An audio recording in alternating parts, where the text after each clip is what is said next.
Hello বন্ধুরা, তো আমরা কাশ্মীরে এসেছিলাম 2রা জুন। তো আমাদের ফোনে কিছু ভিডিও থেকে গেছিলো, যেটা সময়ের অভাবে আমরা দিয়ে উঠতে পারিনি। তো আজকে তোমাদের সঙ্গে সেটাই শেয়ার করে নিচ্ছি। দেখো, আমরা যখন পেহেলগামে ছিলাম, পেহেলগাম থেকে আমরা যখন যাচ্ছি শ্রীনগরে, তো যাবার পথে আমাদের এই অ্যাপেল ভ্যালিটা দেখাবে বলেছিল।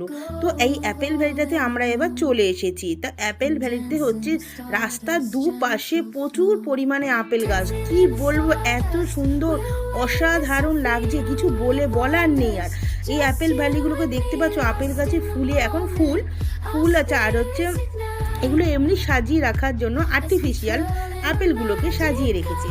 তো এই যে কত সুন্দর দেখতেই পাচ্ছ, ফুলগুলোকে অপূর্ব আর সুন্দর। একটা বাগানের মধ্যে ঢুকলে একটা সুন্দর গন্ধ আমরা পাচ্ছি, এত ভালো লাগছে। আর এটা অক্টোবর মাস করে নাকি এই আপেলগুলো হবে।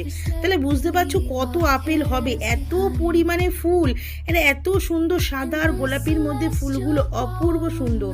তো আমাদের এই আপেল ভ্যালির মধ্যে নিয়ে আসলো ড্রাইভার। যে এখানে আমরা অ্যাপেলের জুস খাবো, আর আপেলের অনেক রকম প্রোডাক্ট আছে যেগুলো আমরা চাইলে কিনে নিতে পারি। আপেল চাইলে আমরা কিনে নিয়ে যেতে পারি। সেই কারণে আমাদের ড্রাইভার এখানে নিয়ে এলো। ওই যে আমাদের ড্রাইভার দাঁড়িয়ে আছে, উনি আমাদের গাড়ির ড্রাইভার।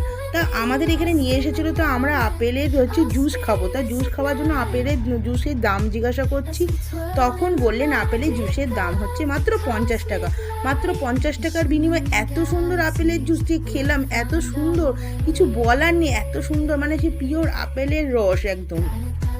তো যাই হোক, আমরা এবার আপেল ভ্যালিতে ঢুকে কিছু ফটোশ্যুট করে নেব।